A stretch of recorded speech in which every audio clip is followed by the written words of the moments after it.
those withdrawals, what accounts. It is a lot. That's why we recommend sitting down with a financial advisor to think through, like, what does my withdrawal strategy look like, or what does my income in retirement look like. So what you got to start first with, we got to understand first, we need to break down your accounts and how withdrawals may be taxed from those accounts. So we break it down into 3 categories. The first, taxable accounts. These are your brokerage accounts, your investing accounts, and you may have to pay capital gains tax depending on what you sell to take those withdrawals from these types of accounts. The second types of accounts are your traditional accounts. Those are your employer retirement accounts, your 401ks, your traditional IRAs, your rollover IRAs. Here, you'll likely have to pay income tax on those withdrawals. The third category here is your Roth accounts. Again, Roth IRAs, Roth 401ks, Roth 403bs. Great thing about those, there are no taxes on qualified distributions or qualified withdrawals from any Roth accounts. That's because you paid taxes when you put the money in.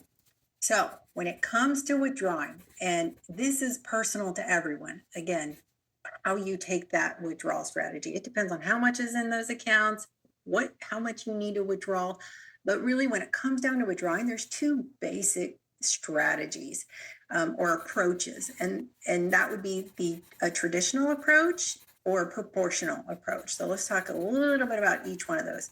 Traditional approach is withdrawing from one account at a time, or drawing down from one of those categories at a time, generally in the order of taxable accounts, then tax deferred accounts, and then Roth accounts.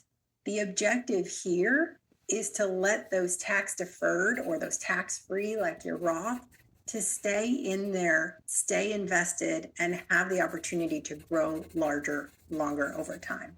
The second approach, the proportional approach, is just how it sounds. It's spreading those withdrawals out over those different types of accounts or different categories.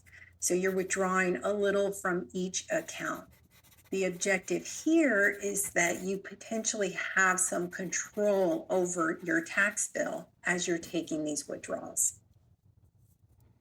Very helpful. I definitely kind of want to. RMDs, that stands for required minimum distribution.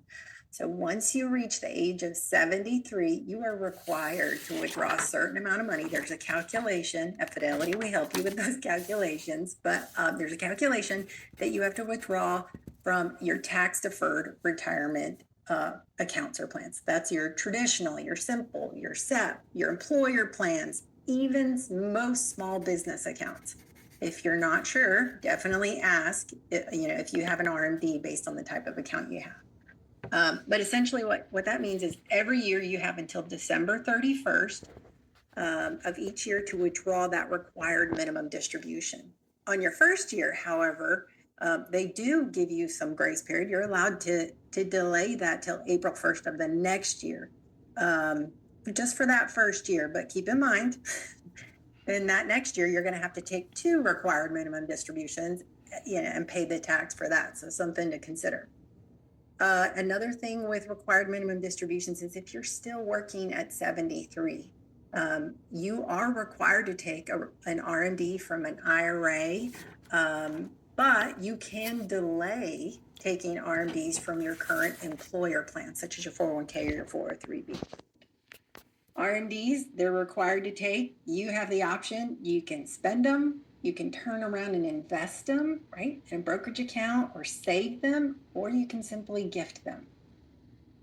Another thing to note when it comes to required minimum distributions that a lot of folks don't realize until this happens to them is when you inherit an IRA, many of those rules, the IRS rules, still apply. You still have to take a required minimum distribution. So it's really important that once you reach the age of 73, or if you inherit an IRA, that you work with a financial professional to understand your RMDs and what your options are.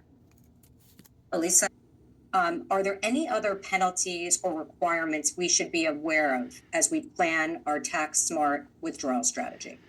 Yes, absolutely. Some accounts have early withdrawal penalties that could be up to 10%, which is a lot. You want to think about those tax advantaged accounts like a Roth IRA, traditional IRA, 401k, simple IRAs. But there are a few exceptions. Like if you're a first time home buyer, birth or adoption expense, qualified education expenses, or you have a terminal illness or disability.